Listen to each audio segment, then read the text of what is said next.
नहीं नहीं, hero hero कुछ नहीं, हीरो का है। मैं झोपड़ी में रहता हूँ। हीरो भी झोपड़ी में रहते हैं।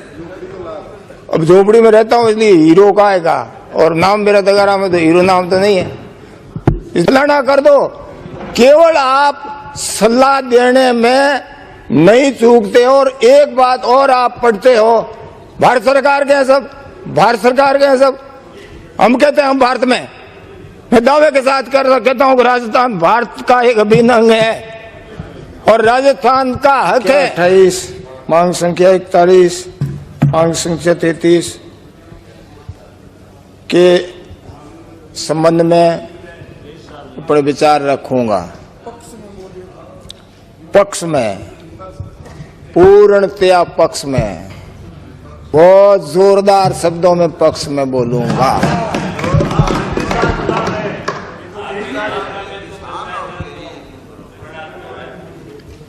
माननीय उपाध्यक्ष सभापति महोदय, मैंने सदन में तो आकर के अभी पहली बार बैठना, सुनना, देखना किया, लेकिन जिंदगी भर सदन राजस्थान का चलते हुए देखा हुआ है। और हाँ, पूरा जीवन, पूरी आजादी, पहले अंग्रेजों का राज और फिर भारत का विभाजन होना और फिर ये लोकतंत्र स्थापित होना, 1952 में चुनाव उन्होंने, सारों में यूं का यूं खड़ा हूं, आज खड़ा हूं इस तरह से। और मेरे देखने में जब वसुंधरा जी ने 8 दिसंबर 2003 को सत्ता संभाली थी राजस्थान सरकार की, तब से लेकर के आज दिन तक भी देख रहा हूं। और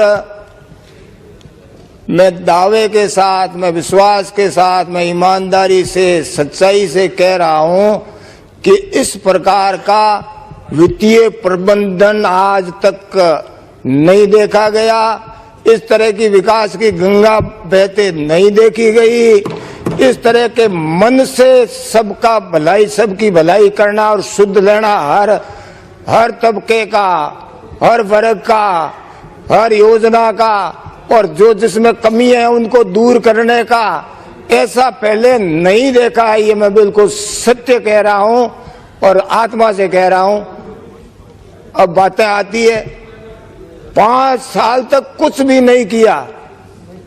मैं कहूं कि इतने गेहूं आए थे, इतने गेहूं आए थे, वो कहां गए उसका पता नहीं है, और चारा आया था उसका भी पता नहीं है, लेकिन फिर भी बोल रहे।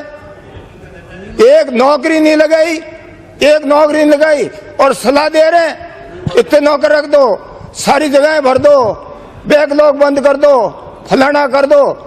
केवल आप सलाह देने में नहीं चूकते। और एक बात और आप पढ़ते हो, भारत सरकार के हैं सब, भारत सरकार के हैं सब।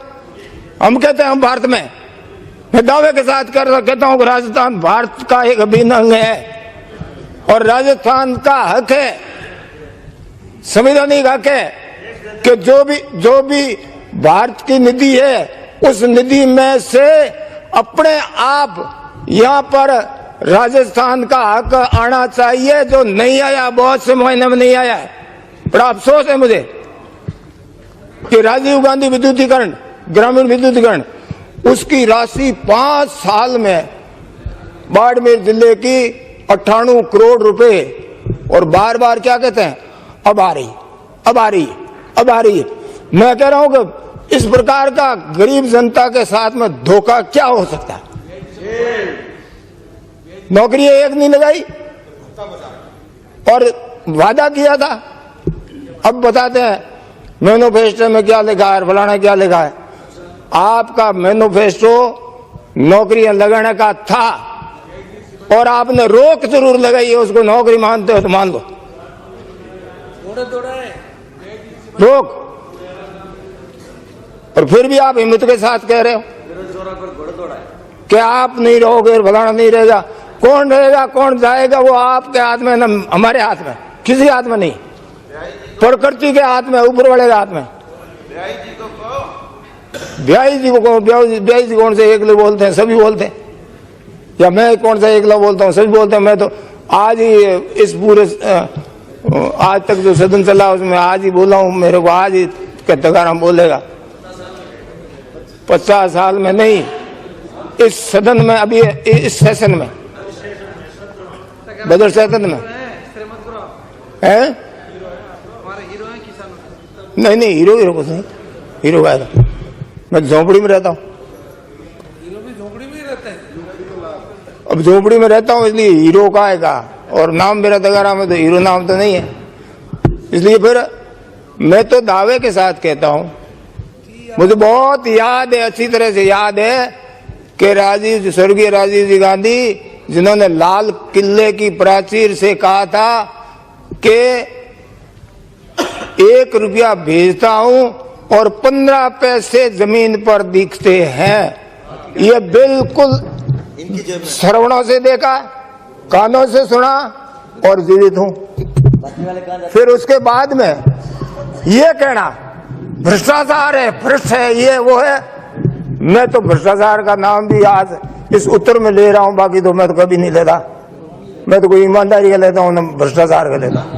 दोनों ही बेचारे घूम रहे जो आज तक, लेकिन उसमें कम हुआ होगा, अवश्य कम हुआ होगा। ये मैं दावे के साथ कहता हूं, पूरा का पूरा तो आप बंद कर दो तो कर देना था। 5 साल पहले राज किया उस समय, मैंने गेहूं का सवाल उठाया, उसमें बहुत गहराई है हकीकत में, सभी जानते हैं। और आज गेहूं कितने मिल रहे, क्या भाव है, किस भाव मंगा रहे हैं, वो सारा आपको बताना चाहिए, जवाब देना चाहिए। किसानों की बात पाड़ा और इसमें शीतलहर में, उसके बारे में आपने हानि भरा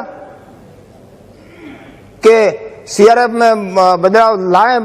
आपको तो आगे होकर कहना चाहिए था, इतना ही नहीं कर रहे हो, इतना नहीं कर रहे। और कोई भी योजना रुकी हुई पड़ी है, उसके बारे में तो आप खुशियां मनाते हो। आपका मतलब, मैं प्रतिपक्ष को कह रहा हूं, खुशियां मना रहे हैं। जानता बिल्कुल। वो याद है, सोनिया जी आई थी, कवास डूबा हुआ था। सोनिया जी आई थी, बड़े उम्मीद करके बैठे थे वहां के लोग कवास के, और कवास को उस समय,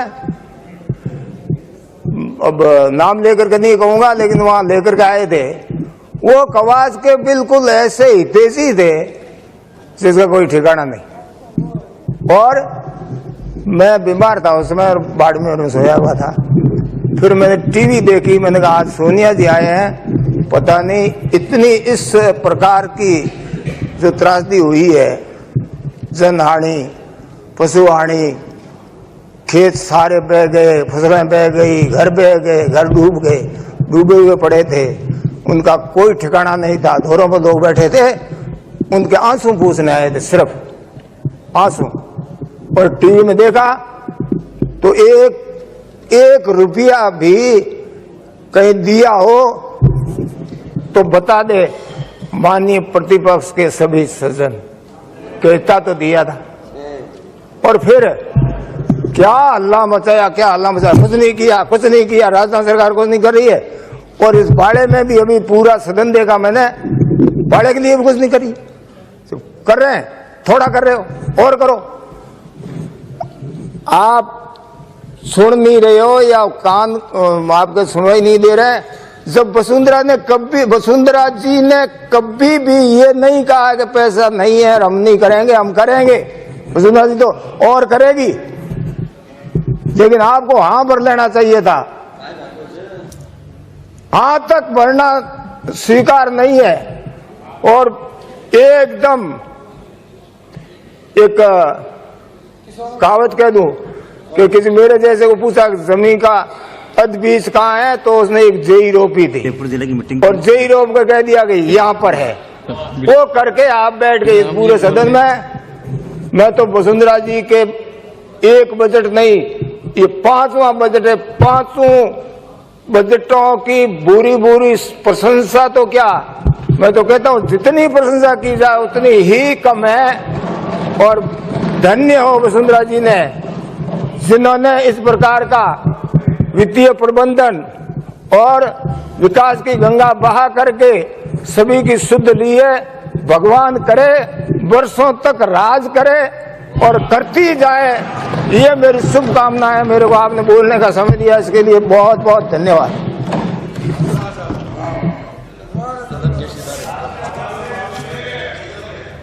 शानदार।